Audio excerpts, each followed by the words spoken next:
Hey everybody, welcome to the show. I'm your host, Zach Drew. And I'm Andrew Bellers. Tom Brady, witches, DMT, and the censorship. This is the title of today's show. It's going to be a fun show. It's going to be a wild show. It's going to be a wild show. And just so you know, if you tune in for the first time, my voice doesn't normally sound like this. I've been crazy sick, but I feel great now. That's good. Man, don't worry. And you know, yeah. And my voice just left. I feel great. My voice said, "Hey, well, you know, peace out. We'll see you next week." Okay, so that's kind of what I'm dealing with right now. But just bear through with this show. It's going to be some very interesting material. Listen, the most bizarre article of the week absolutely goes to Tom Brady, okay, and his wife Gisele. Now, I'm not going to spend, we're supposed to spend a few minutes here. Everybody's been talking about it. But I can't not talk about it. It was the wildest thing. I mean, it absolutely, completely caught me off guard. The article that I brought with me here today says, Tom Brady says, good witch wife Gisele helps him win titles with altars and rituals, literally bringing altars to the stadium. You know, we're going to talk about it very briefly. Just watch the video. And just keep in mind the reaction even of the audience. Just real quick, it's a 2-minute video. Check this out. Any superstitions going into the game? Any special thing you carried into the game on Sunday that you had tucked away somewhere? I did. I always, I've learned a lot from my wife over the years. She's so about the power of intention, and believing things that are really going to happen. And she always makes a little altar for me at the game because she just wills it so much. And so she put together a little altar for me that I could bring with pictures of my kids. And I have these little special stones and healing stones and protection stones. And she has me wear a necklace and take these drops she makes. And I say all these mantras. And I stopped questioning her a long time ago. I did. I just shut up and listened. And at first I was like, this is kind of crazy. And then about 4 years ago, we were playing the Seahawks, and she said, you better listen to me. This is your year, but this is all the things you're going to have to do to win. And I did all those things, and by God, it worked. It was pretty good. And then in 2015, it was about early January, and she said, you know how much I love you? And I said, yeah. And she said, I just want to let you know this is not going to be your year. Oh. And of course we lost. I said, what does 16 look like? And she said, 16 is going to be your year. So it was early January this year, and I said, babe, I asking, do we have a chance? And she said, yeah, but you're going to have to do a lot of work, and you're really going to have to listen to me. So, man, I listened to her. And right after the game, she said, see, I did a lot of work. You do your work, I do mine. She said, you're lucky you married a witch. I'm just a good witch. And there you have it. That's wild. Okay, I don't care. I'm talking about it this week. I'm telling you, I read a lot of news. This one really did catch me off guard. It really did. I couldn't believe it. I know witches are out there. I know witches are in very high numbers, especially in the United States right now. We're going to talk about that in just a moment. But to someone just to simply say, leaning back in front of an audience of hundreds of people and say, yeah, my wife's a witch. Yeah, she really is. She's actually a witch. She's a good witch, though. First of all, those don't exist. And That's not a thing. Yeah, so she actually makes me altars. I mean, this is a conspiracy. We can't actually say that word now. I guess YouTube will censor us. We'll get to that too. My goodness, this show's gonna be jam-packed. I mean, the lady is bringing altars into the stadium on game days, presumably for years. I mean, at least the last few seasons. I mean, how did nobody see this? See, people did see it. And people don't just walk into stadiums with altars, okay? Yeah. Right?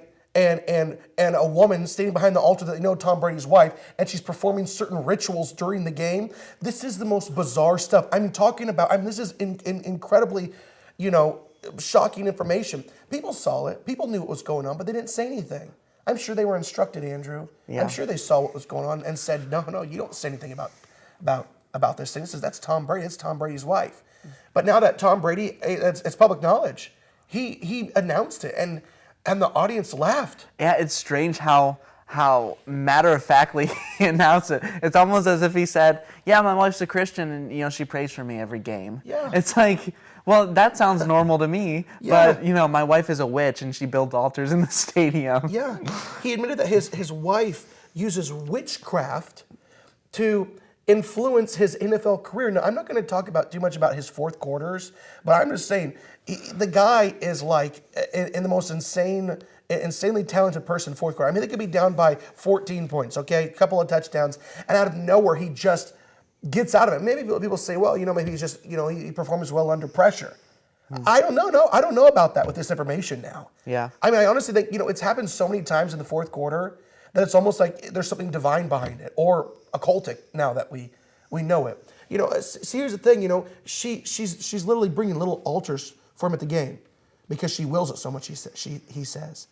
She puts it together, brings it in. I have little special stones. Excuse me. Healing stones, protection stones. Very new agey. And she has me wear these necklaces, take these drops she makes, and say these mantras. I stopped questioning her a long time ago. She's prophetic, okay? A demonic prophetic nature. In 2016, he tells Tom Brady at the beginning of the year, this is not going to be your year. Sorry, you're not going to win it, right? 2017, this will be your year. 2017 is if you do exactly what I say. Listen, this is going to be a tough thing. There's a lot of things you're going to have to overcome. But if you follow my instruction, Tom, to a T, listen to me, you're going to win. This is radical stuff. And we live in a day where we're building altars and saying and praying occultic mantras is brushed off as if it's no big deal. And the reason why, I'm telling you. Well, I think the reason why is because it's hard in the church for us to understand, what it is like in the world. But there is this new spirituality that is just completely ravaging the United States of America. And it's all forms of paganism, and Wicca is just part of that. There's an article from the Daily Mail that says witches now outnumber Presbyterians in America as number of pagans soared to 1.5 million. That's insane. Witches now outnumber Presbyterians in America. Okay? I mean, listen, you guys, America is not what it used to be. And if you're still struggling to grasp that, understand that right now you are more likely to meet a witch in America than a Presbyterian. I mean, gosh, people, think about this. You're more likely to meet a witch than a Presbyterian. And Presbyterian isn't like some random, tiny denomination that is like, just like, barely making it in the world. And there's lots of famous Presbyterians. I actually wrote a few down. Ronald Reagan was a Presbyterian. Abraham Lincoln, Neil Armstrong, Mr. Rogers, John Wayne, Mark Twain, Andrew Jackson, Shirley Temple, Dwight D. Eisenhower, Dick Van Dyke, Woodrow Wilson, and even Ruth Graham was a Presbyterian till the day she died now.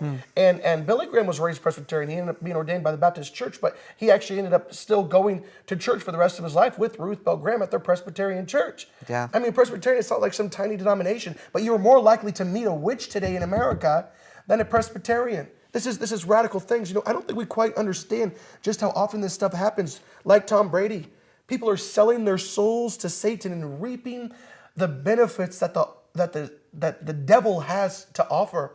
You see, he was doing the same thing to Jesus in the wilderness, saying, if you bow down and worship me, I'll give you the kingdoms of the world. He's still in that game today. And I don't think we fully understand just how many people have entered into a covenant with Satan. And then whenever people talk about literally being the most famous man in the NFL, arguably, and that his NFL career is influenced by witchcraft, and the audience laughs, and people are still going to say, well, he's my hero, I'll continue to follow him. You see, it's not just celebrities, though. It's not just professional athletes. It's also leaders in technology. It's also leaders in technology. I want to tell you about something.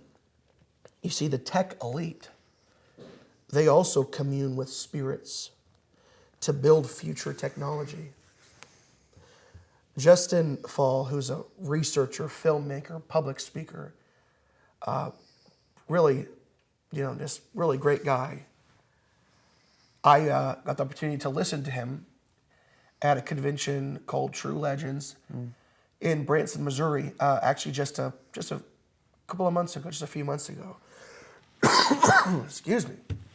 And Justin Fall, he was a part of a team that went to the crazy Burning Man festival, which happened, like I said, probably just a few months ago. It was in 2018. Happens every year. Almost 100,000 people in attendance. And listen, if you don't know anything about these music festivals, if you think spring break is bad, of the orgies, of the drugs, of the, just the wicked stuff that happens at spring break, I'm telling you right now that these music festivals would put any spring break you can conjure up in your mind to absolute shame. It would pale in comparison. Yeah, and Burning Man is kind of like the king of those. It is the king of them. Yeah. That's right. And there's Electric Forest, there's Bonnaroo, there's a lot of other music festivals throughout the year, but Burning Man in the deserts of Nevada is the granddaddy of them all. So he took a team there. He was a part of a team that actually went to the Burning Man Festival, and he exposed some shocking information. And I want to relay this to you because it's not just celebrities. It's not just athletes. Literally, the tech elite are communing with spirits to tell them how to build future technology. He said there is a reserved area at Burning Man for the titans in Silicon Valley, the leading innovators, the who's who of the big tech companies. The tech executives are actually separated from the other classes. They're roped off. It's kind of a paid Yeah, like play. a VIP sort of treatment. Exactly. And they are there to experience everything. I mean, just witchcraft is everywhere. The occultic science. I mean, pentagram's just everywhere. I mean, it's not hidden there. Right. It's not hidden. It's celebrated. The occultic is not hidden at Burning Man. It is celebrated. Okay. And these tech executives are actually taking DMT. Okay, they're actually like in a community. They're taking DMT, which is known as kind of the, it's the biggest, baddest psychedelic in the world. Yeah, it's crazy hallucinogenic. I mean, you basically go on a journey when you take it. Yeah, they talk about how it affects your spirit molecule, and I actually used to have some friends from high school that took DMT a few times, and I remember I came back from Master's Commission, and I was always trying to talk to them and everything about the Lord, and I remember one particular person was so excited to talk to me whenever I was home it was Christmas break a few years ago. This person approached me and they were just like, Zach, because they know I'm a religious person, he's a Christian. So if anything ever religious happens in their life, they really, really want to talk to me about it. Okay? So he was so excited to talk to me, to tell me, Zach, I talked to God. I talked to God. And God's a woman. Like he's like, and he basically sits me down and tells me that he tried this thing called DMT, which you smoke it, you inhale it, you lay back on the bed, and apparently it's called blasting off. You blast off, and you're gone for a few minutes, and you lose all track of time. And it's literally like you're wandering through space and eternity. And it's like you forget you're a human. You forget what existence is. You forget everything. And you start communing. You start speaking to spirits. And ultimately, the journey will lead you to what the individual taking DMT thinks is the end of the road, is that they talk to God himself. What I'm kind of realizing a lot of the times is the God that they see is the God that they worship here on earth. Yeah. See, this person he said, God is a woman. She's absolutely beautiful, Zach. And he used vulgar language to describe that. I'm thinking to myself, no. See, that's your God. And he was portraying himself as an angel of light, as a woman. So, but here's the thing. Then they come back to reality, not knowing where they are. It's as if time stopped. Many people that have experienced this, it feels like they lose track of time. It's like they weren't gone for 15 minutes. It's like they were gone for weeks at a time or months. They lose all grasp of reality of existence. And when they come back, they look around the room and they say, what am I? What are these? And they have to re-download. I'm a human. That's crazy. I'm on a planet, Earth. There's something called family. I have a family here. It's like they have to it's like they became non-existent floating spirits. It's the most crazy. It's not like just LSD or taking acid or mushrooms where you just kind of hallucinate. I mean, this literally affects your pineal gland. It's literally affects what they call it's the spirit molecule. It's a radical thing. And Tech Elite are sitting together in reserved areas, taking DMT together. And the DMT that affects the world, they're coming back. This is from research from Justin Fall. They're coming back with innovative new ways to build the technology of the future. That's so wild. It's crazy. And these are people that that have access to all of your information.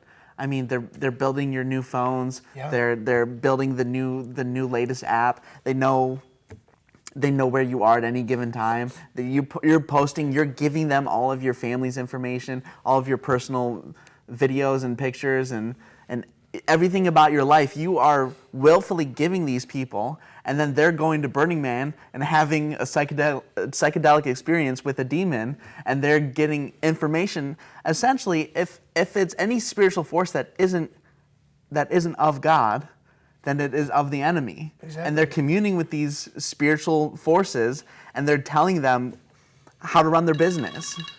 Hey, sorry. Oh, hey, listen. While I actually, this person is calling me right here on air, but by the end of the show, I think this was a reminder. I'm supposed to tell the audience all the places that we have podcasts. A lot of people don't know that we have podcasts everywhere on Anchor, Apple iTunes. I'm actually going to open it up right now. Listen, check us out. We're not just a video. Podcast. We're an audio podcast. So you can find us on YouTube, Facebook, Twitter. You can find us on the PTL Television Network. But if you're just driving, if you're commuting to work or something like that, you can listen to us in an audio fashion on Anchor, Breaker, Google Podcasts, Pocket Casts, Spotify, Apple Podcasts, iTunes, CastBox, Overcast, Radio Public, and Stitcher. So we are a little bit of everywhere. I do apologize for my phone. I remember I was with Pastor Jim Baker. I can't tell you how many times his phone would go off during. We would always forget to turn. Ask him to turn off his phone. And now I'm doing it. Okay. So here's the thing. First of all, I just want to kind of pose a question. Listen, where do you think this future of technology is going? Do you think it's good? Is it a good end game? Well, if it's being inspired by demons, okay, probably not. I mean, honestly, I'm being silly about it, but really, think about it. If it's being inspired by demons, the end road of the technology that they're building is not a good thing. These tech elites, they're going through these rituals, and Satan is whispering in their ears. There were even breakout sessions at this conference where it was concerning DMT.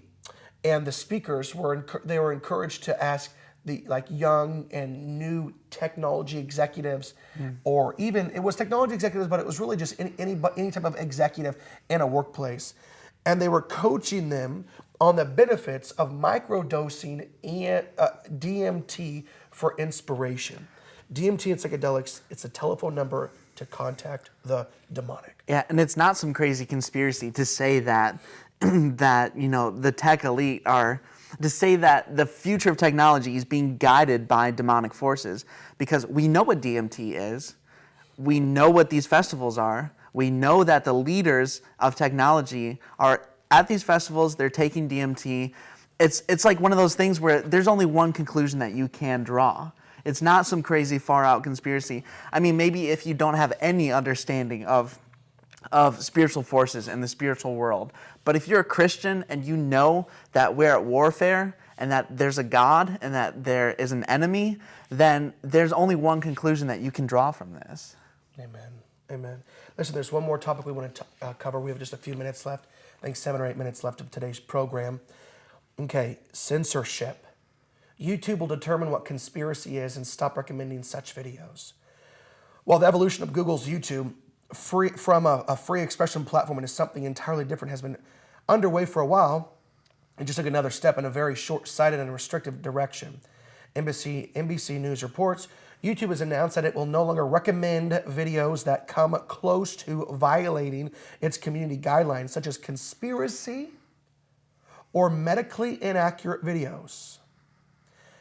AI will have to include getting people to videos with truthful information. So, new step in censorship. It's the first. They're not banning completely, but if they think that what you're talking about is any way conspiracy related, or if it's in any way medically inaccurate, it will be buried so that people cannot find it, including our show. I woke up this morning finding out that one of my friends, Josh Peck, with Peck Underground, he has an incredible YouTube channel. He was banned last night from live streaming on his channel. The censorship is real. Now here's the thing, okay? Part of AI's responsibility will be getting people to videos with truthful information. So the AI is going to be fed algorithms of things that are true and things that are false. And if it's ever flagged as conspiracy, if it's ever flagged as medically inaccurate, it will be buried. But the problem is this, is that it's the programmers that are programming the artificial intelligence with these algorithms. Of course. And these programmers do not have the same definition of truth as you and I do. And the other thing is, so half of our shows are going to be buried. This show that we're doing right now will be buried. There's a chance that we might get kicked off of YouTube.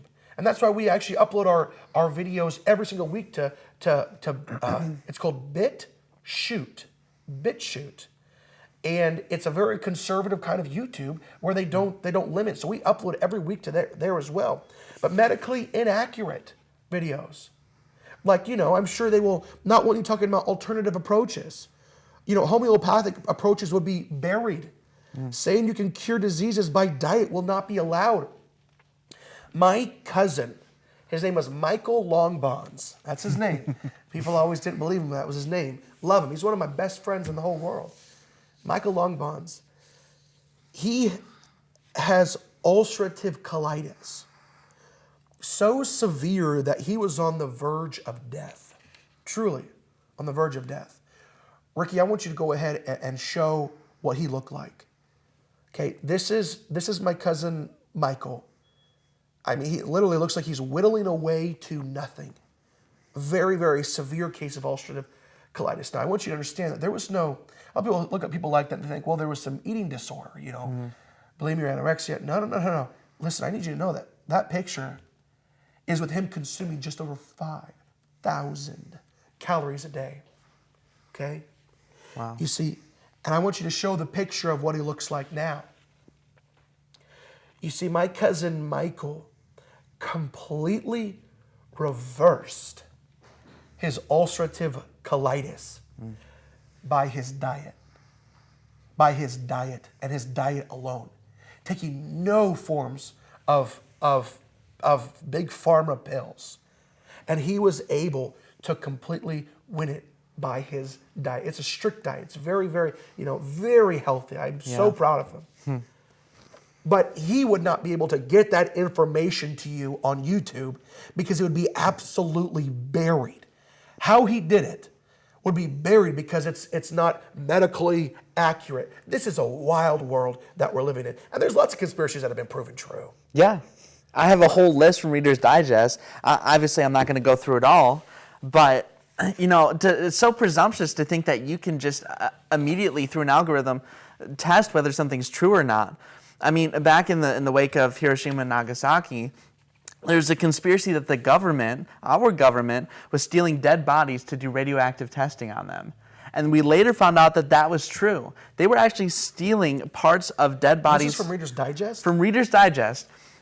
Our government was stealing parts of taking samples and even limbs from deceased children and babies, each collected without notification or permission from the more than 1,500 grieving families in America. Imagine if your child died and the government went and dug up their grave and took a sample from them and didn't tell you about it to do some scientific testing on it. And if you said that, by the way, anywhere, people would think that you were crazy. I'm not a conspiracy theorist, yeah. But this happened. Man, let's just go to this one. Government and mind control. Here's the conspiracy. The CIA was testing LSD and other hallucinogenic drugs on Americans in a top secret experiment on behavior modification. That can't be. That's true. This actually happened. The project was known. You may have even heard of it. It was known as MK Ultra, and it was real. And the CIA, it said, it started by using volunteers. The novelist Ken, I don't know how you say their name, Ken Casey was one notable subject. But the program had soon began dosing people without their knowledge. Yeah. The CIA was dosing people with LSD without their knowledge and left many victims permanently mentally disabled. So all these are just a couple of instances that are deemed that they're irrefutable. They are truth. Yes. But my goodness, would you have been considered this crazy conspiracy theorist? Your voice would never be heard. Yeah. In today's world. What's another one? You got another one? Yeah, here's another one. This one's a little more recent. The conspiracy is with it, and this is, essentially a conspiracy that we've covered. With the advances in technology, the government is using its vast resources to track citizens. The truth, in 2016, government agencies sent almost 50,000 requests for user data to Facebook, almost 30,000 to Google, and just about 9,000 to Apple, according to the Electronic Frontier Foundation. So the government has been sending requests for your information from these tech elites, from these people that you're just willfully giving your information. The government's saying, thanks for your information. We're going to take that and we're going to monitor you. So going back to the YouTube article, I like this line here. It's so very true. Conspiracy and covering up conspiracies is a fundamental part of the human experience and has always been. It demonstrates extreme hubris, which means just pride, for a tech giant to claim it can differentiate between a legitimate conspiracy to explore versus an illegitimate one. One person's righteous investigation is another's conspiracy theory. With the Russiagate being a prime example of that. We're living in a different world, people. Lord Jesus, come quickly. One of our goals here at this ministry is to expose what takes place in the dark, to bring it to light, to tackle it, to deal with it. To make the body of Christ aware. But all of this points to Jesus' soon return. I'm praying that he comes within my lifetime. I sure would love that, Andrew. I would love that. But listen, in the meantime, I just want to encourage you. Don't just listen to shows like mine. Make sure that you're in your word. Because the foundation of everything, we're building on top of a foundation we're presuming that you already have. But the most important foundation in life is a life built upon the word. Get into your word. Fall in love with the word. There's a special spiritual realignment of, you can just be so angry, so mad, and so upset about everything that's going on in the world, but as soon as you get into the word, it's like a spiritual realignment takes place. If your car veers to the left or veers to the right, it says that there's an alignment issue. You take it in the shop, you get realigned. We need a realignment issue in our spirit man every day. And that's going to take place by spending intimate time with Jesus. Hey, listen, we're out of time on today's program. Please consider partnering with us financially. We do need your help. Monthly reoccurring partners is really what we're asking people to do. Just go to ZachDrewShow.com, click the bright orange donate button. It's very simple. Or just write us at IGBY, P.O. Box 797, Decatur, Illinois, 62525. We'll see you next week.